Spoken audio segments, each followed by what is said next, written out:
আমরা এইটা জানতে পারলাম যে ওখানে ৩ জন উপদেষ্টা থাকা সত্ত্বেও, অর্থাৎ ছাত্র সমাজের প্রতিনিধি উপদেষ্টা থাকা সত্ত্বেও তারা জানেন না কিভাবে হলো। অর্থাৎ আমি বলবো কিভাবে হলো, মানে ডক্টর ইউনূস কার সাথে পরামর্শ করে এগুলো করছেন, এটা এখন পর্যন্ত ছাত্ররা জানে না। ৩ মাস পরে এর মধ্যে কিন্তু ২০ জন কিন্তু অ্যাপয়েন্টেড হয়ে গেছে। মনে হচ্ছে যে ছাত্র নেতারা, সমন্বয়করা ফাইনালি বুঝতেছেন যে তাদেরকে এই সরকারের উপরে কিছুটা প্রভাব বিস্তার করতে হবে, কিছুটা কন্ট্রোল তাদের আনতে হবে। না হলে ইট ইজ গোয়িং কমপ্লিটলি হেওয়ে। এটা কমপ্লিটলি অন্যদিকে চলে যাচ্ছে, বিপ্লবের একদম উল্টা দিকে চলে যাচ্ছে।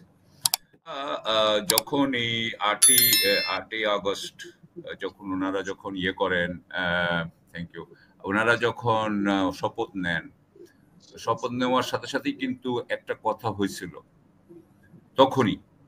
তখনই আমরা কিন্তু যে মুহূর্তে শুনলাম যে ডক্টর ইউনূস হয়েছেন, এবং ডক্টর ইউনূস হওয়ার পরেই আমরা যখন প্রধান মানে আর্মি চিফ, তখন ইয়েও কথা বলছিল, কর্নেল মুস্তাফিজও কথা বলছিল, সবাই কথা বলছিলাম, এবং আমরা তখনই বুঝতেছিলাম, তখনই আমার ইয়েরা বলতেছিলেন যে এই বিপ্লব কিন্তু হাতছাড়া হয়ে যাচ্ছে। এটা প্রথম শুরু হয়েছে আর্মি চিফ, কারণ তখন কিন্তু মানুষজন কারা কারা পালিয়ে যাচ্ছে, কারা কারা মানে ধরা পড়ছে, কোথায় গেল, এই সব কিছু কিন্তু নিয়ে তখন কথা হচ্ছিল, এবং তখনই কিন্তু আমরা দেখতে পাচ্ছিলাম আলামত, যে আলামত খুব খারাপ। এখন আমরা তারপরে যখন ইয়ে দেখলাম, আপনার যখন উপদেষ্টা পরিষদ দেখলাম, তখন আমরা কিন্তু অনেকেই বললাম যে এটা আজকে যে কথাগুলো বলা হচ্ছে এগুলো তখনও বলা হয়েছে যে চাটগাঁ থেকে অনেক বেশি, এটা এনজিও সরকারের মতো, এনজিও থেকে 7 জন 8 জন আছে।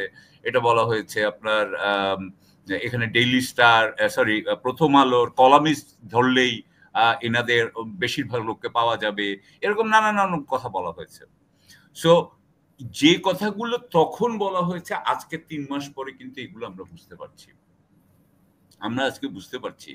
আমি যেটা বলতে চাই যে এই যে যুদ্ধের কথাটা বলছেন, আমরা কিন্তু এতদিন ধরে, এবং ছাত্ররাও, আমি গতকালকে কনক সারওয়ারের প্রোগ্রামে দেখছিলাম ইয়েকে, ইনকিলাব মঞ্চের যে প্রধান, তাকে শরীফ ওসমান ওনার নাম, বলছে যে এটা তো আমাদের সরকার, আমরা সমালোচনা করতে কষ্ট পাচ্ছি, ইয়ে হচ্ছে, কিন্তু আমরা কোথাও যেতে পারছি না, বিকজ এটা তো আমাদের সরকার। আমার ওই কথাটা কিন্তু ওই গতকালকে থেকে আমার ইয়েতে আছে, এটা কিন্তু অনেকেই বলে। এখন আমার মনে হয় যে আমরা বলছি এটা আমাদের সরকার, কিন্তু আসলে কি এটা আমাদের সরকার? এটা কিন্তু এখন প্রশ্ন করার সময় আসছে। আমরা ফারুকী সাহেব এবং বশির সাহেব সম্পর্কে যেটা জানতে পারলাম, যে তারা দুইজনেই ডেইলি স্টার প্রথম আলো গ্রুপের ক্যান্ডিডেট। আমরা এইটা জানতে পারলাম যে ওখানে ৩ জন উপদেষ্টা থাকা সত্ত্বেও, অর্থাৎ ছাত্র সমাজের প্রতিনিধি উপদেষ্টা থাকা সত্ত্বেও তারা জানেন না কিভাবে হলো। অর্থাৎ আমি বলবো কিভাবে হলো, মানে ডক্টর ইউনূস কার সাথে পরামর্শ করে এগুলো করছেন, এটা এখন পর্যন্ত ছাত্ররা জানে না। ৩ মাস পরে এর মধ্যে কিন্তু ২০ জন কিন্তু অ্যাপয়েন্টেড হয়ে গেছে। সো আমি যে চাচ্ছি সেটা হচ্ছে যে আমরা যেই কথাগুলো বলছিলাম, এমনিতেই তো এই সরকার, আমরা অনেক বলেছি যে এই সরকার তো কাজে ব্যর্থ হয়েছে। হ্যাঁ, স্টেবিলাইজ, যেমন ধরেন দ্রব্যমূল্য কিছু করতে পারে নাই, কমাইতে পারে নাই, আর ল অ্যান্ড অর্ডার আছে, এই যে আমাদের এইখান থেকে পুলিশ না, হোল সিভিল এবং মিলিটারি ব্যুরোক্রেসি থেকে এখনো আওয়ামী লীগাররা আছে। আহতদের জন্য তেমন কিছুই করতে পারে নাই। তারপরে এরকম কিন্তু অনেক দেখানো যাবে, আহতদের জন্য কিছু করতে পারে নাই, দ্রব্যমূল্য করতে পারে নাই, ল অ্যান্ড অর্ডার করতে পারে নাই, পিউরিফিকেশন করতে পারে নাই, এবং সেই জন্য, এবং এর সাথে সাথে কি হচ্ছে, উনারা উনাদের লোককে এনে বসিয়ে দিচ্ছেন, মানে ডেইলি স্টার এবং প্রথম আলো গ্রুপ। এখানে আমি যেটুকু বুঝি যে সেটা হচ্ছে যে এটা একটা সফট ইন্ডিয়া অ্যালাইন্ড গভর্নমেন্ট। এর জন্য ইনারা আওয়ামী লীগের বিরুদ্ধে কিছুই করছেন না। আমরা এতদিন ধরে বলেছি আর্মিতে কিছু করার জন্য, সেটা কিছু করছেন না। উনারা আসলে এই লোকগুলাকেই মনে করেন, এবং এটা করে উনারা কতদিন ধরে এইভাবে বসে থাকতে চান আমি জানি না। আমার কাছে আরো একটা জিনিস মনে হয় যে ডক্টর ইউনূসের যে জিনিসটা আমার কাছে খুবই খুবই লেগেছে, যে উনি কিন্তু কোনো কিছুর ব্যাখ্যা দেন না এখন পর্যন্ত, উনার কোনো সিদ্ধান্তের ব্যাখ্যা দেন না।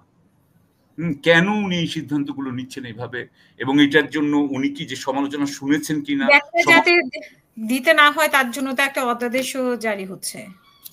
সেটা তো আরেক ইস্যু। আমরা কিন্তু অধ্যাদেশের বিপক্ষে না, আমি অধ্যাদেশের বিপক্ষে না। একটা অধ্যাদেশ লাগবে, একটা লিগাল ফ্রেমওয়ার্ক লাগবে, সেটা আমি ওইটা ইয়ে করি। ওইটা আলাদা ইস্যু। হ্যাঁ, ওটা লিগাল ইস্যুতে আমি যাচ্ছি না, আমি পলিটিক্যাল ইস্যুতে যাচ্ছি। আমি যাচ্ছি পলিটিক্যালি, আমরা জনগণ আমাদের সাথে ডক্টর ইউনূসের এত গ্যাপ কেন? এত গ্যাপ কেন? উনি তো ইজ এ গ্রেট কমিউনিকেটর, উনি আমাদের সাথে কথা বলছেন না কেন? উনি জাতির উদ্দেশ্যে এইগুলো জানাচ্ছেন না কেন? এখন যেটা হয়েছে সেটা হচ্ছে, আমি যেটা শুনলাম যে এখন মাহফুজ আলম হচ্ছে গিয়ে জনপ্রশাসন উপদেষ্টা নাকি, এটা গতকালকে কনক সরোয়ার বলছিল, অন্যরাও আমাকে বলছে। If that is the case, now এই পুরো পার্সোনাল স্টাফিং পুরোপুরি কিন্তু এখন মাহফুজ আলমের কোর্টে।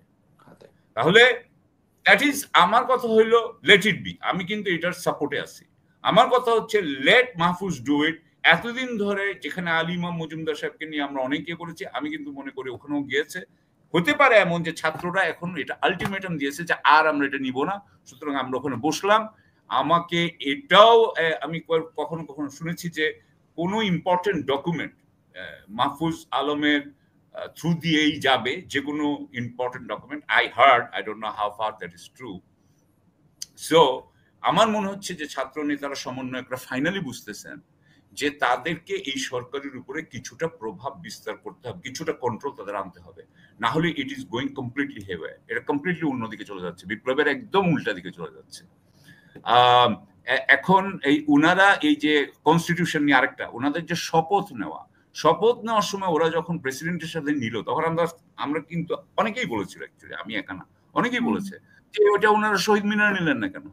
উনারা কেন এই শেখ হাসিনার কনস্টিটিউশনের আন্ডারে যাচ্ছে?